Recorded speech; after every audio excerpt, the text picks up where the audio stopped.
Rogers, and I am a first-year PhD student in the program of Romance languages. I am doing a Spanish PhD. My name is Sofia Vicente Vidal. I am a doctoral candidate in the Anthropology department, and I am a GE in the Department of Women's Gender and Sexuality Studies. Brennan Fitzgerald. I'm a chemistry GE, I suppose biochemistry GE.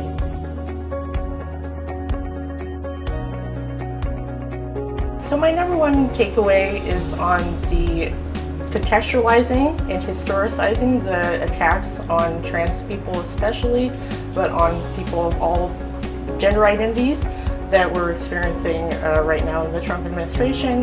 Dr. Gash really explained how that is a specific attack that conservative politicians are doing to gain power from a landscape where they find it more difficult to for example, use anti-abortion tactics or talk about anti-abortion to gain voters, and instead focusing on the threat all the way from starting in the 1950s of people of different gender and sexualities on the family system and of the public system that we live in. And so finding ways to highlight the danger of that instead of a fear that's, rooted in some emotion that people are really feeling, is a political tactic.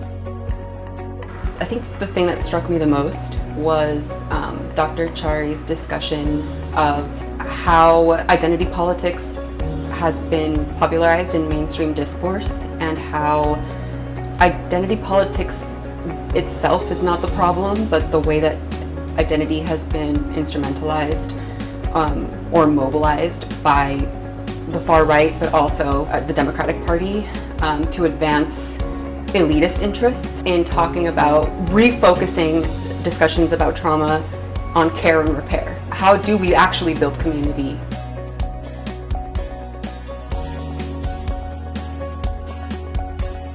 One of the things that I really took away, I was really interested in what Dr. Chari was talking about in terms of make us very activated, kind of trigger us, whether because of, a blind spot and we feel embarrassed, or because for many of us it's connected deeply to trauma or to what we see as like a challenge to the worth of ourselves or of people we care about. One of the main ways that I can feel less dysregulated and less activated under these threats, under this fear, is through organizing, is through action, and through being in community with other people. And so I think thinking about that idea of trauma and that trying to create care, one of the ways I feel care is also in the organizing work that I do and being in those spaces. It feels like one of the few ways I can respond directly to the threats to myself and to the people I care about.